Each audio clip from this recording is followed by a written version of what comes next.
Hello, hello, hello. Welcome back to another week of the TomTalks podcast. We're going to go over the week 4 schedule of the NFL season. We're going to recap that, and then we're also going to do predictions for the week 5 schedule, for the week 5 of the NFL season.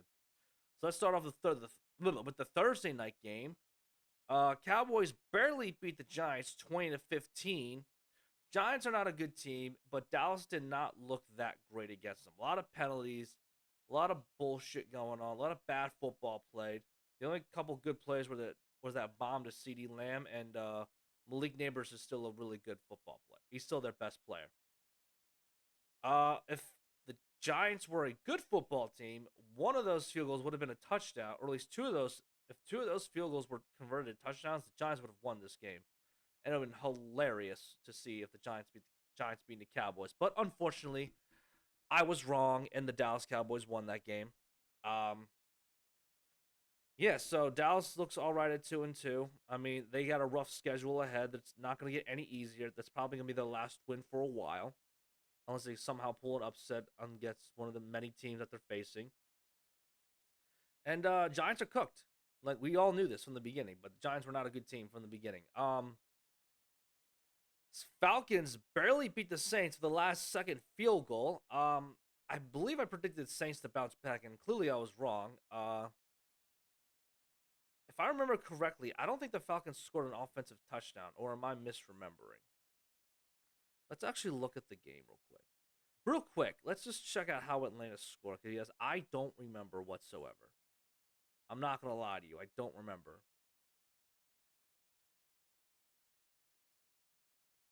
Oh, sorry. Muff punt. That was their first touch. That was Atlanta's first touch. It was a special team muff punt and then a pick six. That's how it. Yeah, that's how it happened. So that's how Atlanta scored their two touchdowns. It was a muff punt by New Orleans, and then a pick six by Atlanta's defense. So offense didn't score any points for them, with the exception of field goals. And Saints didn't play. It looks like the Saints are back to planet Earth. So Falcons play. They play tomorrow night against the Bucks. We'll talk about that game in a second. How they kicked my Eagles' asses. And Saints play the Chiefs, and Saints they look like they're grounded again. I already said. Bengals beat the Panthers 34-24. It looks like they finally came back to life. They actually won a game they were supposed to win. Although once again, it would have been hilarious if the Carolina Panthers, with Andy Dalton as the starting quarterback, beat the hell out of the Bengals. Yeah, not much to say. Bengals came back. They look like they're amazing. They're doing their thing. Hopefully, they continue their little streak of winning games. I believe they play Baltimore next week. I don't remember. We're gonna find out real quick as we make the predictions for Week 5. Bears beat the Rams 24-18. The Bears. The I didn't really watch this game and get to see a lot of the highlights, but I think from what I've seen, what everyone's saying, that Caleb Williams actually looks like an NFL quarterback. So it looks like he's finally starting to at least settle in a little bit. While the Rams continue to be plagued with injuries and continue to play bad football because of said injuries. So not really much you can do with Matt Stafford. I know Matt Stafford's played with a lot of bad teams, a lot of bad football players, but not much you can do with bad talent around you and like no offensive line. Because I believe both of their tackles are out. I believe one of their guards are out.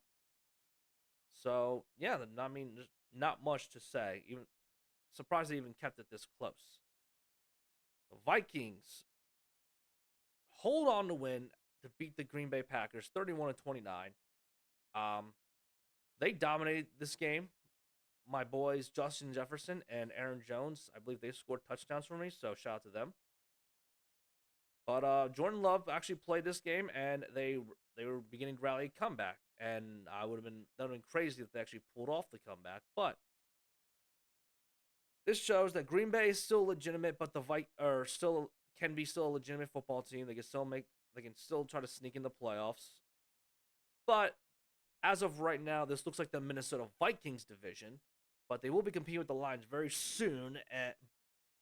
They will be competing with the Lions soon, but as of right now, I'm giving the Vikings the slight edge over Detroit just because their defense is so much better. And now this game, the Texans beat the Jags 24-20. I don't know what happened. I don't what happened with this. I mean, obviously, this is a good game for the Texans. They bounced back. They beat a bad football team. They win, even though it's a division rival. They win a game that they're supposed to win. But for the Jags, man, that's the bigger story. Like how did this happen? How does this happen? Trevor Lawrence looked like he was doing really well, and now this year he's played like absolute dog shit. I don't know. Like I mean, Doug Peterson's got to figure it out. They got to figure this shit out. I don't know what else. There's really not much else to say about that game. Colts were the first handed the Pittsburgh Steelers their first loss of the year by beating them 27-24. Um, Anthony Richardson got hurt. He came back, and then Shane Steichen stupidly called another quarterback draw, and he got hurt again. So what are we doing, Steichen? What are we doing? Like, what's going on through your head? Thinking, yeah, let me just run my quarterback again, who already got hurt. Like, that's just not smart coaching right there. You're lucky that Joe Flacco saved your ass once again. And for the Steelers' perspective, Justin Fields still played. He's still looking really good. It's just the defense didn't help him out that much today, and he didn't do enough. But Justin Fields again didn't do enough to help the Steelers. Broncos beat the Jets in the worst football game of the weekend, 10-9. Shitty weather. Bo Nix didn't play great at all, but he did throw his first NFL touchdown, so good on him, I guess. Rodgers and the Jets didn't do dog shit in the weather too. Greg Zuerlein missed the last second field goal, 50 yards. That should have been made, but hey, what are you gonna do? Both teams played bad, but Broncos somehow edged it out. And then here's the game that I want to talk. Probably spend a lot of time talking about the Tampa Bay Buccaneers, a team that I used to low key hate. Now I'm like they're in my top 5. I'm a hater. I'm a hater of the Bucks. Fuck the Bucks. Tired of them. Beat my Eagles ass 33-16. And it's not I mean, like I'm giving all the credit to the Bucks. Baker Mayfield played a great game. The offense did what their Tampa Bay's offense did what they were supposed to do. But I'm just pissed off of my Eagles, man. Like how do you allow how do, I'm just I don't even know where to start. Like the defense, they played a terrible game plan. How do you stop the Saints, who scored 40 plus points 2 weeks in a row, hold them to fucking 12, and then allow Tampa Bay to score 33? Like, what were they game planning throughout the week?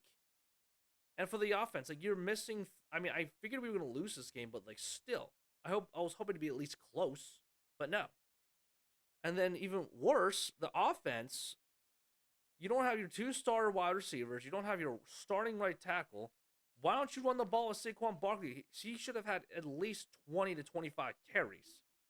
And I mean, yeah, Hurts did not look that great out there either. I know.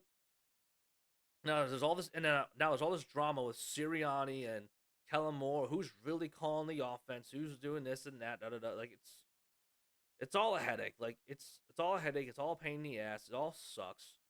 But luckily, the Eagles are going to their bye week. Hopefully, all 3 of those guys will come back healthy. They'll kick, and then we'll actually get it going, and we'll kick some ass. That's positive thinking, but I don't know if it will happen. Now, Cardinals get their ass kicked by the Commanders. I thought this was going to be a much better game, but Jane Dale's on another level. He's looking like the offensive rookie of the year already. Cliff Kingsbury is doing a great job giving him plays that he can execute, all that fun stuff. And yeah, the Cardinals disappointed me. I thought they were going to put up a much better fight. Not much to say about that. Next game, Niners beat the Patriots 30-13. Not really a shock there. Not really that surprising. Purdy looked good.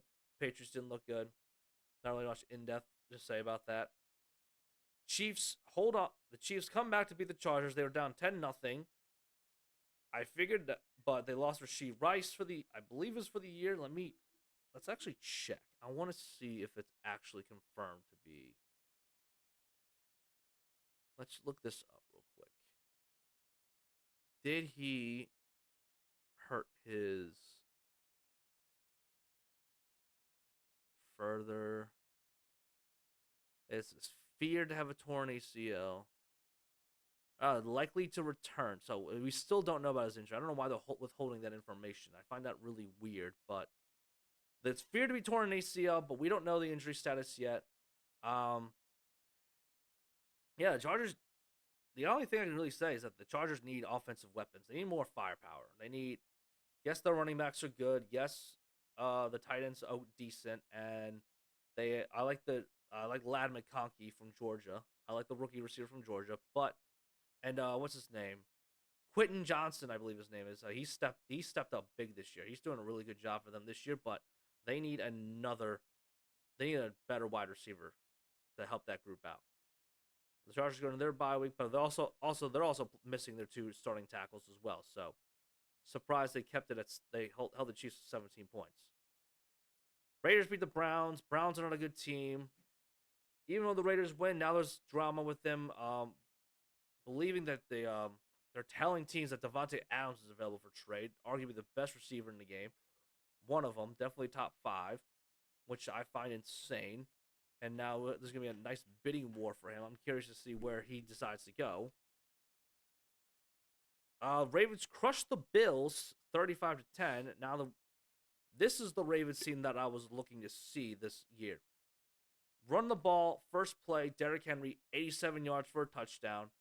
Keep pounding the rock with Derrick Henry. He gets like what, damn near 200 yards. I don't know the stats off the top of my head, but yeah, Lamar did his thing. This was the Baltimore Ravens team that I was hoping to see. Both Lamar and Derrick Henry running the ball like madmen, and then play action game. Receivers are easily wide open. All the receivers are making plays for them, and this was the team that I thought this team right here. If the Ravens continue to play like this, they can easily, I won't say easily, but they definitely have the best chance to beat the Chiefs in the AFC title game. Meanwhile, the Bills, obviously they struggled, and they definitely need a star wide receiver. So they could be in the hunt for Devontae Adams. We'll see. Now the two Monday night games, Titans Dolphins, boring as hell. Watched like the first quarter of it, 31-12. Titans dominate. Dolphins suck without Tua. Not much to say. Titans get their first win of the year. Will Levis gets hurt, and the offense is led by Mason Rudolph, which might as well make Mason the starter. So, and I thought the Titans were going to be a decent team, but clearly not. I was clearly wrong. And the Detroit Lions absolutely crushed the Seattle Seahawks. Somehow, Jared Goff's perfect. Not perfect pass rating, but he was 18 for 18. Didn't drop a pass, and he caught a touchdown pass. Jameson Williams is a fast motherfucker. Caught the ball, ran 70 yards. I love David Montgomery and Jahmyr Gibbs. I love their running game. I love their offense, but somehow their defense gave up 500 plus yards, and Seattle only scored 29 points, which is insane to me. Like, that's going to be the number one concern for Detroit is their damn defense. So, but they're off this week, so we'll see what happens in week 6. Because I believe they play Dallas week 6 right after their bye week. And now to our predictions. Bucks at Falcons. Seeing the way the Bucks played against us and seeing how the Falcons barely squeezed by, I'm going Tampa Bay on the road. And I know like Thursday night games are kind of wild, especially division Thursday night games. They can be kind of iffy, like kind of be tossed up in the air. But again, I'm going with the better team. The Bucks are the better right now. Our first game in London, Jets at Vikings. Both these teams playing in London, and going the Vikings. They're gonna go. I think they're gonna go 5-0. Jets aren't that good Well, they're okay offensively, but Vikings defense definitely stepped up. I think they're gonna step up once again. And I know Aaron Rodgers probably knows how to beat Brian Flores' defense, but even then, Vikings have better offensive weapons than the Jets do. Next game, Panthers at Bears. Going with the Bears at home. I think Caleb Williams will put up another decent to good performance, enough for them to beat the Carolina Panthers. The Bears defense looks good too, so they cause a lot of turnovers. Ravens at Bengals. This will be a fun one, but This will be close, but I think the Ravens will win on the road. If the Ravens played like they played last week against the Bills, the Ravens are gonna crush the not crush, but they're gonna beat the Bengals, especially with their defensive injuries. Bills at Texans. This will be a fun one. After getting crushed, I don't know if Buffalo will come back. Texans look. I think the Texans have a better defense right now, so I'm going with the Bills. Not the Bills. Sorry, the Texans slightly close game, slightly over the Buffalo Bills. Colts at Jags. Sorry, Jags. Going with the Colts. I know. I know for whatever reason, Indianapolis cannot win in Jacksonville. They haven't won there since like what 2014 or something like that. It's been a long time since they've won in Jacksonville. But I'm going with the Colts on the road. Jags are looking like a dog shit football team, and yeah, well, I mean they're not much to sell. I don't know about the health. I don't know what Anthony Richardson's health's like, but I think he should be fine to play. Dolphins at Patriots. Patriots at home. I'm going with the Patriots at home. Dolphins look bad with Tyler Huntley at quarterback. Even though the Patriots don't have much of an offense, so I trust them more than I trust the Dolphins right now. Browns at Commanders. Oh, Commanders are going to beat the Browns easily. Not even close. I mean, Jane Dennis is playing out of his mind. I know the Browns have a good defense, but Jane Daniels he's that dude. He's playing great football. Raiders at Broncos. This is a fun division game. I didn't know they were playing this early. I don't know. Both teams are kind of they're just meh. They're kind of iffy to me. So I'm just gonna go with the Broncos at home. Cardinals at 49ers. Going with the 49ers at home. They're still a better team than the Cardinals. Cardinals haven't beaten them in a while. Packers at Rams. I'm going with Green Bay on the road. Rams are still dealing with all those injuries. Giants at Seahawks. Going with the Seahawks at home. They should. If they weren't playing the Detroit Lions, they would have. They probably would have. They definitely would have won that game. Cowboys at Steelers. I think this will be a closer game than people think, but I'm going with the Steelers at home. And Saints at Chiefs. After the two drop performances from the Saints last couple of weeks, I'm going with the Kansas City Chiefs. That's it for tonight. A little faster than I expected it to be, but it's whatever. Hit like, comment, subscribe. I will catch you all next week.